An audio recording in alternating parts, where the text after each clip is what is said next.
Good afternoon everyone. देखिए, आप लोग का स्वागत है आपका अपना न्यू चैनल यूट्यूब का द गाइडेंस कोचिंग सेंटर। देखिए, हम लोग क्या कर रहे हैं कि कोविड की वजह से जो बच्चा की कोचिंग नहीं आ पा रहे हैं उन लोगों के लिए स्पेशली वीडियो तैयार कर रहे हैं, खास करके अपने स्टूडेंट्स के लिए और बाकी सब के लिए भी। यदि आप लोग को वीडियो अच्छा लगे तो लाइक कर दीजिएगा, चैनल को सब्सक्राइब कर दीजिएगा। देखिए, स्टार्ट करते हैं एक्सरसाइज 1.2, ठीक है ना। एक्सरसाइज 1.1 हम लोग जो है ना पढ़ चुके थे पिछला वीडियो में। 1.1 क्या कर चुके थे, पढ़ चुके थे। वो वीडियो आप लोग को अच्छा लगा था या नहीं बताइएगा जरूर। और 1.2 इस वीडियो में पढ़ रहे हैं, ठीक है ना। स्टार्ट करते हैं। देखिए, एक्सरसाइज 1.2 आप लोग ये जो है क्लास 9 का है। आप लोग का एक्सरसाइज 1.2 का पहला नंबर सवाल हम लोग क्लियर करा रहे हैं। ध्यान दीजिएगा, जहां पर दिक्कत हो क्वेश्चन कीजिएगा। बिल्कुल आप लोग को जवाब, हर एक कमेंट का जवाब मिलेगा, ठीक है ना। हम लोग का बहुत बड़ा ग्रुप है जवाब देने के लिए। 1.2 में 1.2 का पहला क्वेश्चन है आप लोग का कि प्रत्येक अपरिमेय संख्या एक वास्तविक संख्या होती है। क्या है? प्रत्येक अपरिमेय संख्या एक वास्तविक संख्या होती है। चलिए आराम से समझते हैं, दो चीजों को समझेंगे ना क्लियर हो जाएगा। अपरिमेय संख्या को समझते हैं और वास्तविक संख्या को समझते हैं। देखिए, वास्तविक संख्या यानी कि रियल नंबर। आप लोग को पता होगा कि वास्तविक संख्या होती क्या है। आप लोग को पता होगा कि वास्तविक संख्या होती क्या। आराम से समझिए, वास्तविक संख्या क्या होती है। परिमेय संख्या तथा अपरिमेय संख्या का समूह को क्या बोलते हैं?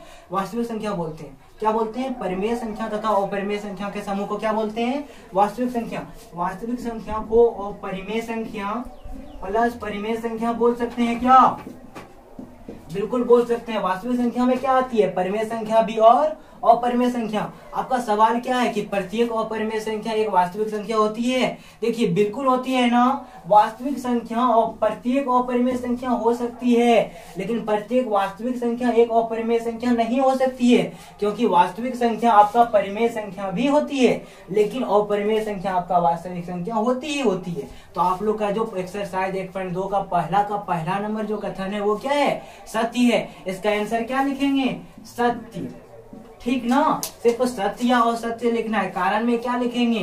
क्योंकि वास्तविक संख्या क्या होती है? अपरिमेय तथा परिमेय संख्या का समूह होती है, इसलिए प्रत्येक अपरिमेय संख्या क्या है? एक वास्तविक संख्या है। क्लियर है ये? अभी दूसरा नंबर सवाल पर आए।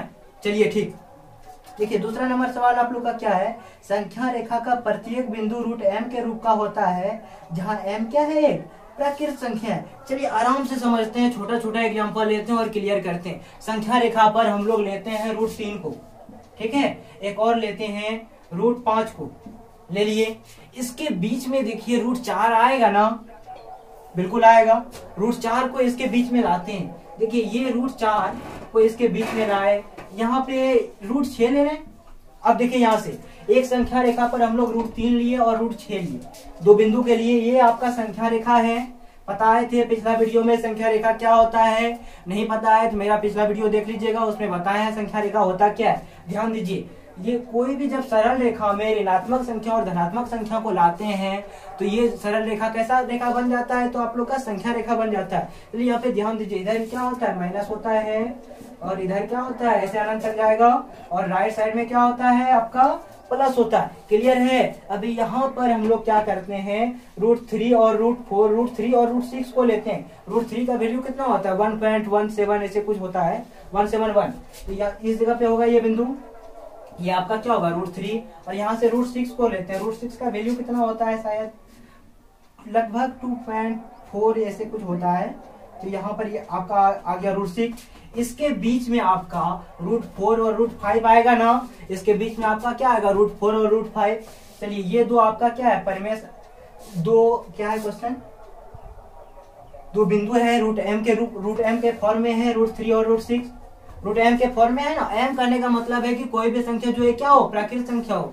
किस फॉर्म में है? रूट के फॉर्म में। देखिए, ये रूट है, m है। m क्या है? एक प्राकृत संख्या। ये रूट है, इसके अंदर में कोई भी प्राकृत संख्या डालेंगे। 4 दे दिए, ये √m के फॉर्म में हो गया। देखिए, √5 दे दिए, √m के फॉर्म में हो गया। √6 दे दिए, ये √m के फॉर्म में हो गया। यहाँ पे हम लोग दो संख्या लिए, √3 और √6 को। ये दोनों ही संख्या आपका √m के फॉर्म में है। अब यहाँ से बात करते हैं, इस बीच में आपका √4 भी आ गया। ये √4 का वैल्यू 2 हो जाता है। क्या ये √m के फॉर्म में है? नहीं है ना। तो ये कथन आपका क्या होगा? असत्य होगा। क्या होगा? ये असत्य होगा। तो दूसरा का आंसर क्या हो जाएगा आपका? असत्य हो जाएगा। दूसरा का आंसर क्या हो जाएगा? असत्य हो जाएगा। इसको मिटाए क्या? तीसरा नंबर पर सवाल पे आने के लिए, तीसरा सवाल पे आने के लिए इसको मिटाते, क्या कि बोर्ड में इतने सा जगह है।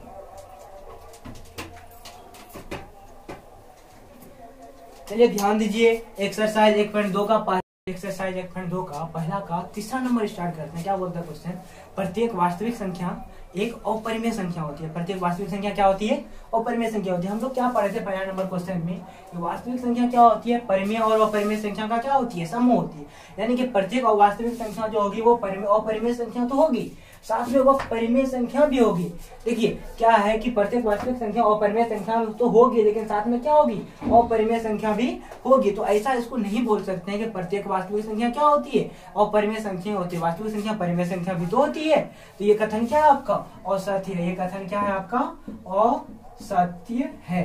क्लियर है। चलिए पहला दूसरा तीसरा क्लियर हो गया। अब आते हैं क्वेश्चन नंबर 2 में।